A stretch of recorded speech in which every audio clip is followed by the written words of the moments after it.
We don't really hear much about Central America, although in London we do hear about Central American countries a lot. I'm going to also talk about it a little bit more in a second, answering your question.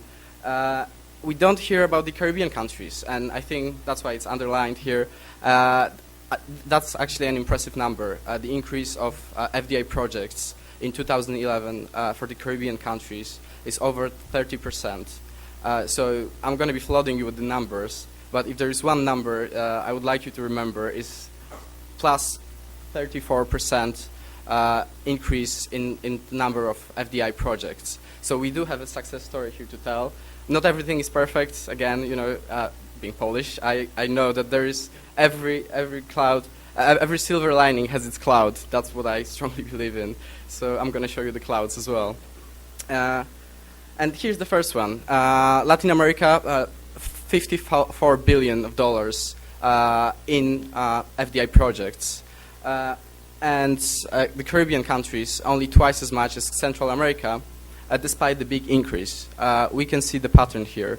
And the pattern is that most of the projects coming to the Caribbean countries are in small and medium enterprises. There is still a lot of room to attract multinationals, and the multinationals that come should be told, hey, don't come here and don't invest just a couple of millions. You know, flood us with money. You guys have the potential. So don't dismiss Caribbean countries as only the perfect destination for honeymoon and a great place just to spend your vacation.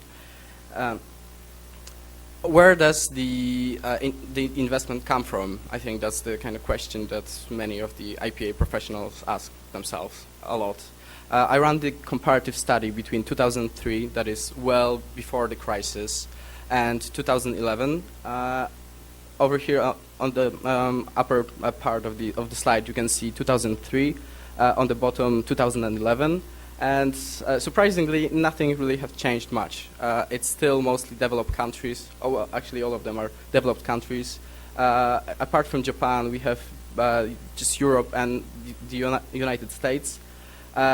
So again, developed countries should not be dismissed as the main sources of fDi. They do still have the most powerful and the most internationalized companies that can come and invest money. As for the Caribbean, again, comparative study. On the left, 2003. On the right, on my right, 2011. I think I mixed it. Anyways, you can see the numbers. Anyways, what we see here is that, again, there is not much change in terms of sources of fDi. That tells us that maybe, while looking for sources of fDi, the catalog should be expanded, and IPAs should look for different destinations. Those who could hear the Prime Minister of Trinidad and Tobago could hear that she actually said that she's really intends on going to destinations around the world, such as, I don't know, India or China. But that should be also followed by roadshows and trade missions. Caribbean countries should be visible, and they have all the potential to be visible.